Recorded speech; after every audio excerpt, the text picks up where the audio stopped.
I'm Ron Patterson with Utah State University Extension in Carbon County. Today we're going to cover how to plant beets. They're pretty easy to handle and they do well in our high elevation climates in Utah. You can usually plant beets early May, maybe late April, and they'll do fairly well in the higher elevations. You get down around the Wasatch front and you'll probably want to maybe plant them middle April or maybe even early April, but they do quite well. They're fairly hardy plants and they'll pop up pretty good. They're not nearly as tender as the carrots are, but they do well. You can plant beets in a wide row or you can plant them in a single row, and I'll show you a couple of ways of doing each one. When you're doing beets in a row, it's really simple. You just take a hoe and make a furrow. Now if you wanted, you could plant beets several rows very close together, making a wide row system in rows. And that's one way you can do beets. This year has been a very dry year throughout the winter and the spring, and it's important to have that moisture in your furrows so that your seeds will have that activation and get them germinating. You can see that my furrows are very dry here, so I'm going to trickle some water in there and give the good wetting down in my furrows. If you have a really wet spring, you may not need to do this, but in our country we never have what's called a wet spring, so I always make sure I've got plenty of moisture to begin with. Then I don't have to worry about watering the seeds up. They should pop up pretty good with just having this water here in the furrow. The seeds should germinate. If your soil temperature is up at a good soil temperature, your seeds should germinate within 10 days, 2 weeks at the most.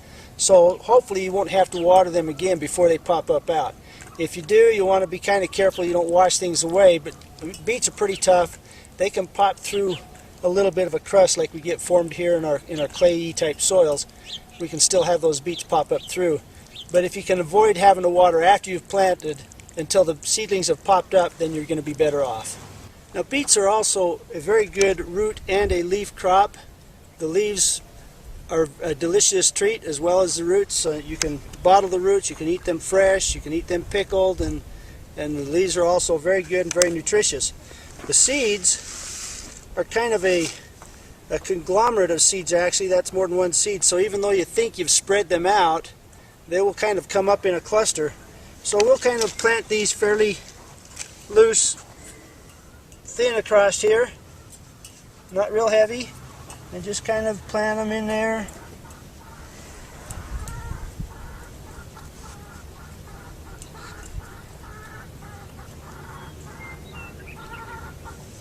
Scatter them down each row.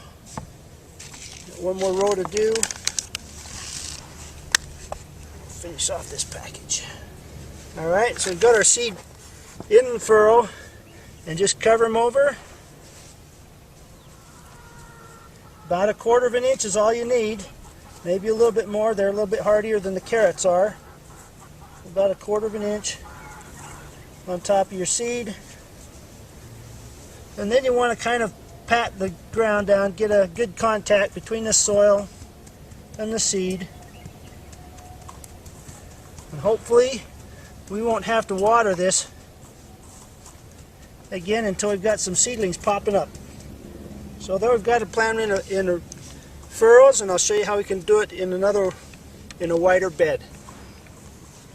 Now for making just a wide row, we can use a rake and the back side of a rake and rake that right out and get us a wide bed. I try to keep mine within about a foot wide or so, depending on how long I want my bed. I'm going to make this, try to make it level so my water will pool and soak down into the soil. Alright, now you'll notice that this bed is still pretty dry, so I need to make sure I've got water.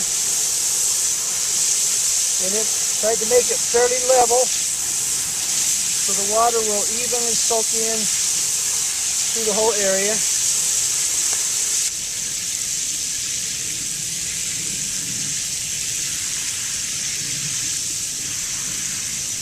Because it's so dry, if I can get a 1/2 inch of water or so sitting in that puddle, it'll soak down at least 6 inches into the soil.